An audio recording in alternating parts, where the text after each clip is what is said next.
Jadi di saat besar dia rapet ya. Berarti kalau teman-teman pengen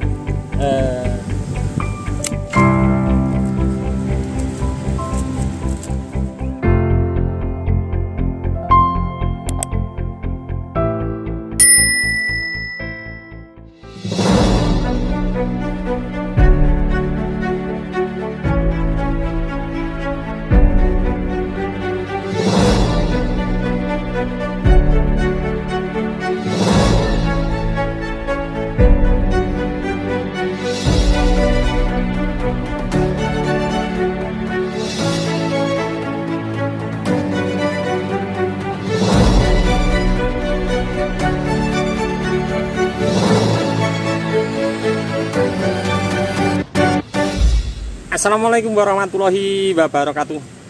Jumpa lagi bersama saya di channel Bonsai Gembong. Nah, tentunya di channel Belajar Bonsai Bersama. Proses membuat bahan atau bonsai dari nol ya. Pada kesempatan kali ini saya mau update bahan bonsai untuk sancang Meliu Ekstrim.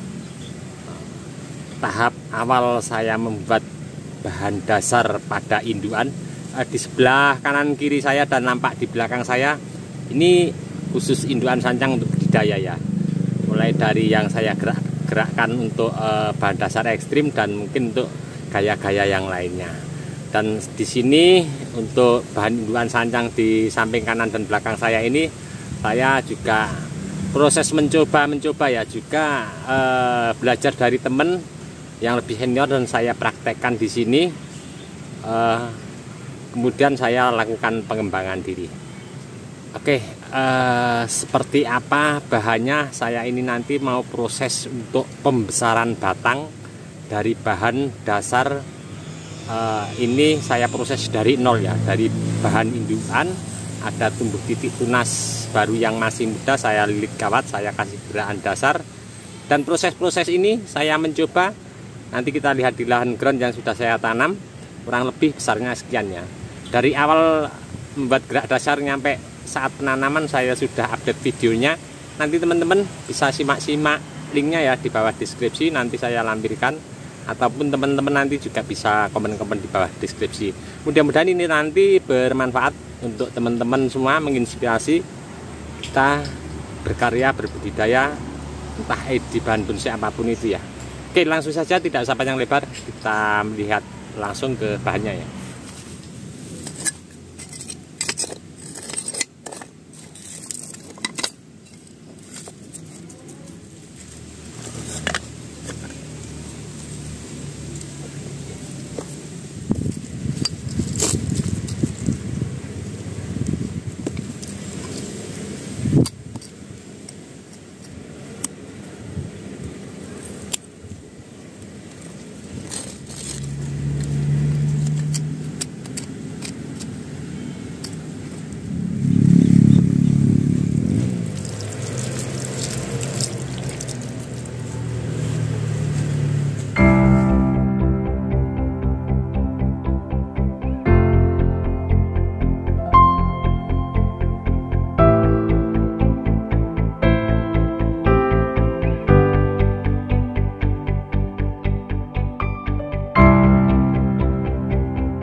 Oke, sebelum saya mau berbagi tip untuk teman-teman, dan mungkin tip ini nanti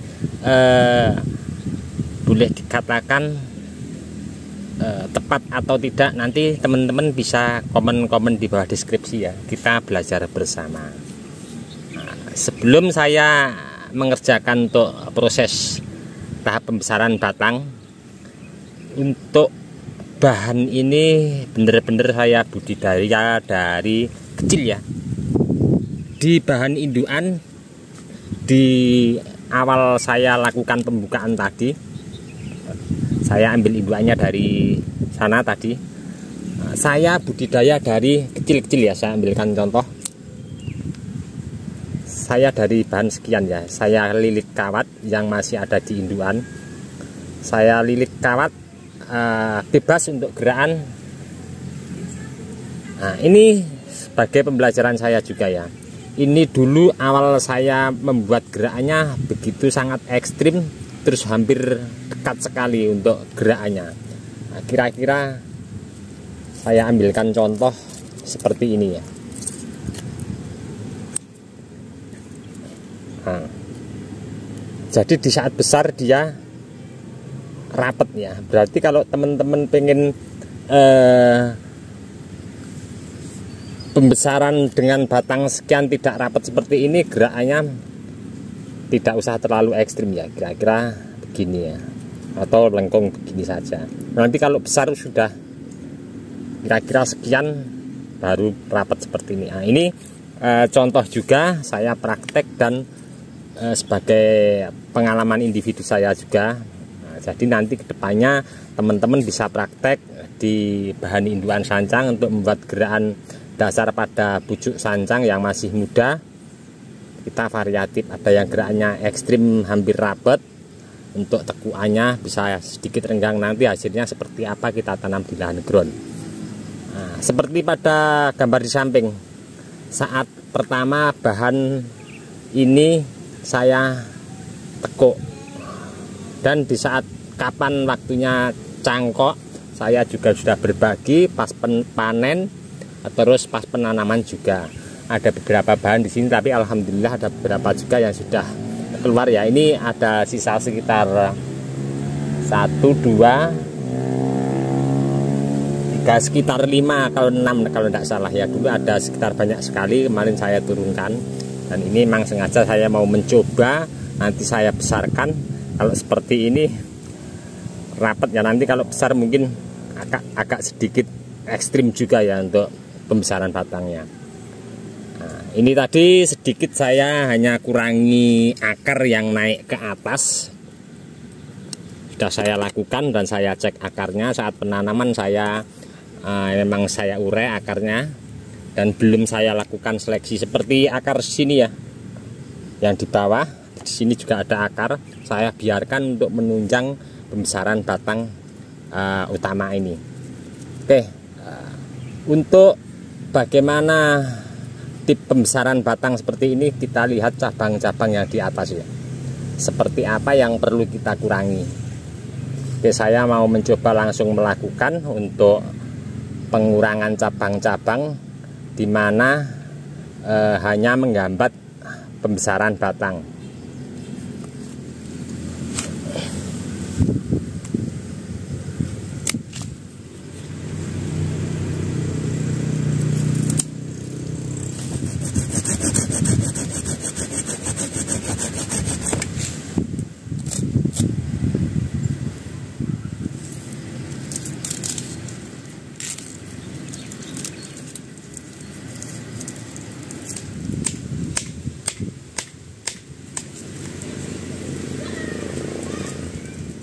Nampak terlihat ini saya sisakan cabang-cabang yang normal. Dalam arti normal dibandingkan beberapa cabang yang saya kurangi tadi, banyak sekali untuk cabang yang saya buang. Ini terlihat sehat ya, batangnya masih muda, terus batangnya sedikit besar, spasi ruasnya agak jauh. Ini untuk pengangkatan pertumbuhannya yang maksimal. Seperti saya ambilkan contoh yang saya buang ya, sama-sama besar tapi ini kurang begitu sehat. Jadi untuk teman-teman saya sarankan, tapi nanti teman-teman juga praktek ya, nanti seperti apa hasilnya. Nah, untuk ke depan kita akan tahu ya. Jadi seperti cabang-cabang kecil-kecil juga banyak sekali yang saya buangi tadi. Yang tidak sehat, yang tidak normal saya buang karena akan menghambat untuk pertumbuhan fokus pembesaran pada batang. Nah, terus tadi di bawah sini juga ada cabang yang di sini sedikit besar ya, tadi saya lakukan pemotongan untuk cabang yang di sini. Nah, ini turun ke bawah, asupan nutrisi dia lari ke atas terus turun ke bawah. Walaupun ujungnya naik, tetap nutrisi naik turunnya lambat ya, tidak seperti yang di jauh di sini. Kalau ini naik ke atas ya, jadi asupan nutrisi lepas naik ke atasnya, naik turunnya akan tidak terhambat. Nah, ini contoh untuk pembesaran pada batang utama. Jadi memang sengaja di sini di bawah, walaupun ada tunas-tunas kecil, tetap saya lakukan untuk pengurangan ya. Saya potong, saya buang sekali. Tadi di sini awal banyak sekali tumbuh titik tunas. Di bawah sini juga ada, memang sengaja saya buang karena saya fokus untuk pembesaran batang utama. Nanti setelah pembesaran batang maksimal seperti yang kita inginkan, seberapa kita mau fokus pembesaran batang, mungkin akan dinolkan, baru dinolkan, karena kita proses membuat bahan dasar, memaksimalkan bahan dasar di bawah. Nah, seperti halnya kita dungkel di alam ya, seandainya bawah bagus terus cabang-cabangnya kurang maksimal, paling kita juga nolkan, membuat titik tunas baru lagi, baru kita pengarahan cabang mengikuti daripada gerak dasar bahan bonsai kita. Dan jangan lupa ya teman-teman, di sini untuk penyisaan beberapa cabang, usahakan kita tarik lurus ke atas ya. Di sini saya sederhana pakai tali rapiah, dan di sana saya kasih pemancang bambu untuk penarikan agar nanti asupan nutrisi naik turunnya lebih mudah. Oke teman-teman, ini tadi ya sedikit saya memberi inspirasi, motivasi untuk teman-teman untuk semangat berkarya dan berbudidaya.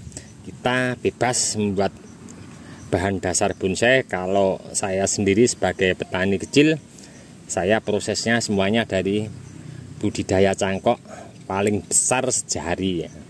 Ada juga yang besar, tapi kita tetap praktek nanti hasilnya seperti apa. Untuk teman-teman yang selalu menyimak, mensupport di video saya ucapkan banyak-banyak terima kasih.